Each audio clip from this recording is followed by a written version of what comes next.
Now, Saturday is usually all about the football, but this weekend sees the Grand National taking place at Aintree, and remarkably, there is another sport that I'm clueless on alongside football. That is racing, so I've called upon the knowledge of Sporting Life's David Ord and Ben Linfoot to deliver their verdicts.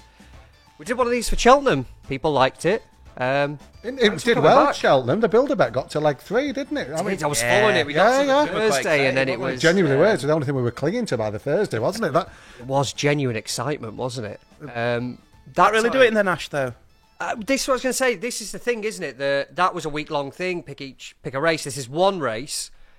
I think it's probably best if we kind of just make a few selections, give reasons why, various categories. Who knows? Put a little place... treble. Do you need to do that with our hands while we're doing it? That's my building. I like it. This is what we're building. We've had a combo trifecta in the National before, haven't we? We've had those before, haven't we? Genuinely. We haven't got one up. No, but we've tried. You've got to find a way out of the great game. I remember last time you said, before we get on to the actual, what horses we're fancying, that the Gold Cup was, what did you say, the Champions League final, the World Cup final, the top dog horse of it all. So why is the Grand National so popular? Why do people care about it so much? Well, it's known as the People's Race, and it's traditionally a shop window for horse racing to showcase the very best of racing, isn't it, Dave? The biggest field, the most exciting fences. And I guess if you ask a lot of people why they got into horse racing, a hell of a lot of them will say, I watched the Grand National with my granddad or whatever when I was a kid. That's certainly how I got into it. It's the 1980s FA Cup final. I mean, you guys are a bit too young to remember, but ITV BBC used to have cameras at the team's hotels and follow them to Wembley. Was this coverage would start at 9 a.m. or something? And it was the same with all day until 3 100%. And the Grand National was that. It was our FA Cup final. It was a chance to get ourselves on the sports and the front pages and people watching it who wouldn't watch it for 364 days of the year, but they'd watch the Grand National. A lot of people would tune in for the FA Cup final. And the FA Cup final has lost a little bit of lustre in recent years. The Grand National a little bit too, but they made changes, having another go, and we're ready to have another tilt at the Great Race. How many runners are in this? 34, reduced from last year. It's down, cut for safety measures, they've reduced the field. So it's the smallest number of runners permitted. There have been less than 34 in recent years as well. But the maximum field's 34, and as things stand, 34 are running. 34 then, big field. Corach Rambler, is that the favourite? The defending champion, is that horse racing term that we can go with? Yeah, I think we can. Defending champion, two-parter. Is it wise to back the favourite in the Grand National? Do we often see back-to-back winners? Well, if you look at the modern National, and we'll take a sample of the last 10 years since the first changes were brought into place, two favourites have won. Now, those horses have been Tiger Roll and Corach Rambler. So you've got to... it's a really good horse, a really good favourite. And if you look away from... look at the other 8, hell of a lot of big prices. So, back-to-back winners... Hardly any. I mean, you've got Red Rum, you've got Tiger Roll, but it's very rare you get back-to-back winners. Very, very rare. And Corach Rambler is significantly up in the weights from last year, so you've got to factor that in as well. He's carrying nearly a stone more.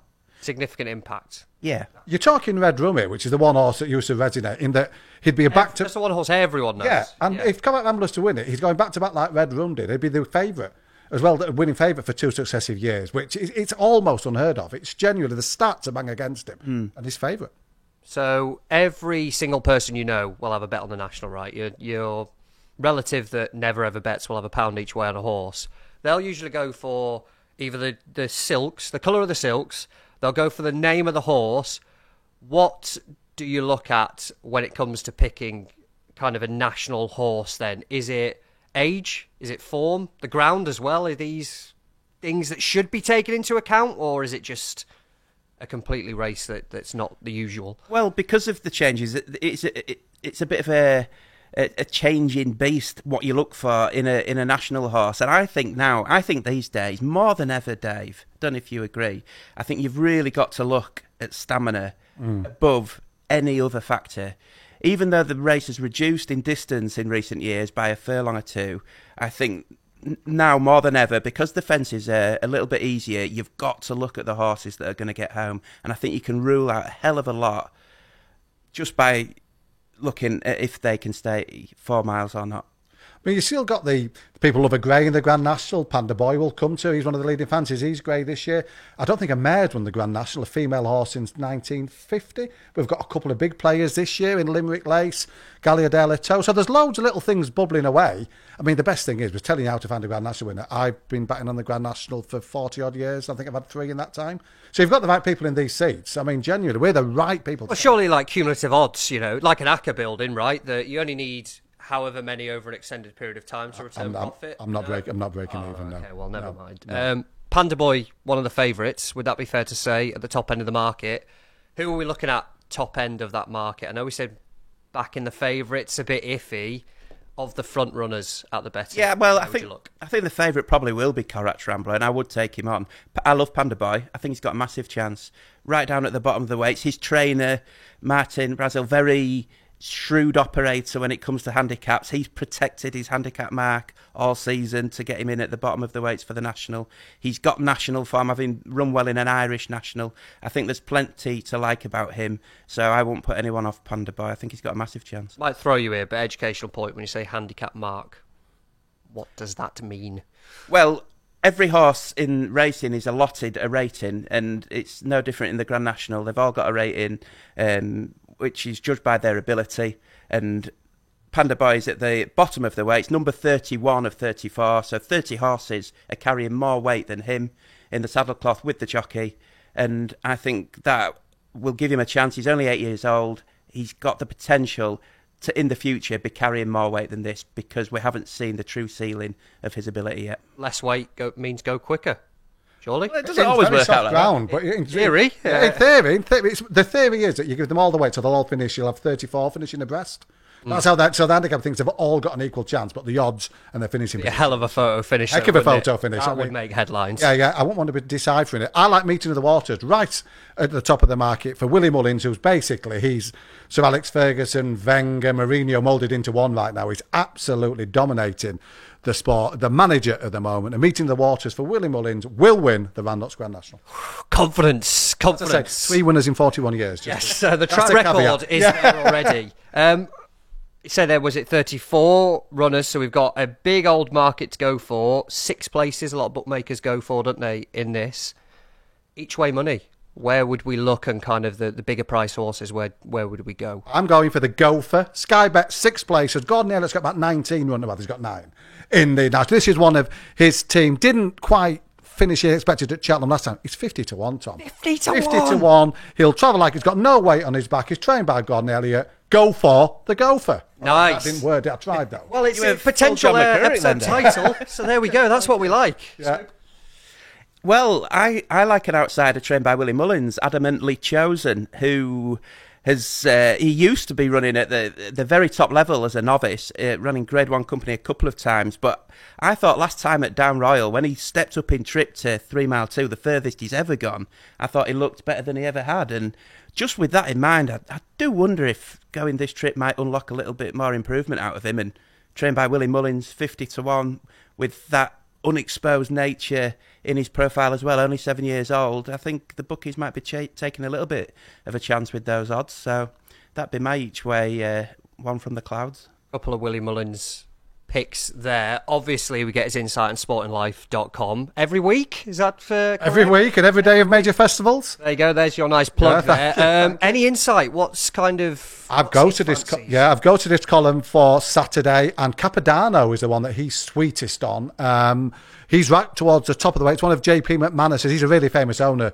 JP was once involved in the ownership of Manchester United years ago, but he's got the green and gold hoops on the famous colours. Yeah, Willie's sweet on Capodanno, but he has described his team this year as a hell of a squad. So I think Willie is expecting 3 or 4 of his to go really close to the national. Capodanno for him, Meeting the Waters. Who knows more? Dave Ward or Willie Mullins? Okay, so it's the debate that we'll be having until the end of time. Yeah. 33's Capodanno. Lots of horses there. If you could just pick just the one to go for, which one? Just one? You're only letting us have one? Well, you've mentioned so many there. If someone goes, I just want one, just the one, which one are we taking? Panda Boy. Panda Boy. Meeting of the Waters. It's all one word. Meeting of the Waters. Of the Waters, delivered like that as well. Your chance, well, what can we expect on the site? in the hours building up to the race. Apart from the usual This Week's ACCA, which is still out now, you can still back. I mean, once you've read It's and backed... 4 p.m. Yeah, It's 4 p.m. this race 4 as well. Yeah, it's a lovely sort. At half-time, you'll know how your ACCA's faring by that time. So sit back, watch the National. I've got an outstanding Osby horse guide out in Ascot using trophies. Not stars. No, and that's a really important point. That was disappointing. Ben and Matt Brocklebank, our flagship tipsters, have got their thoughts. Willie Mullins, all the teams, Timeform Sporting Life teams 1, 2, 3, 4, 5. So choose your favourite Timeform Sporting Life person. Their verdicts are. I guarantee you, somewhere on our site, there's the winner of the Grand National. We've got that much content, haven't we? And if I had to put you on the spot, who would you be your favourite Sporting Life person? Me. Yes. Yeah. Fair enough, yeah. One run of ace, and it's good, really. Thanks to David and Ben for their insight.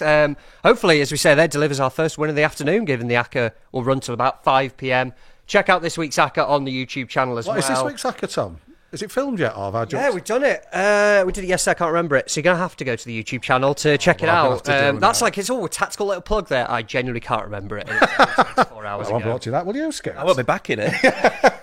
All I remember is I was so confident in it. What price is it? Do you know what price it is? Oh, it was around 14 to 1. Nice. So, yeah, we'll see, obviously, when the boost time comes. Get Panda Boy in there for the 5th leg. And This could be. This could just keep adding, You're going a few more horses stratospheric, place. Just come to something when the Sporting Life ACCA is a bigger price than my Grand National fancy. I know That's generally, there you Yours go. yours is winning. We've already had the confirmation, the asterisks. 3 and 41, they've got to point that out. Your swap mate's slightly healthier than that on the ACCA. Well, very true, yeah. And it's probably a good point as well to say if you're having a bet, remember to keep it fun. Of course, never bet more than you can afford. Please gamble responsibly. Best of luck.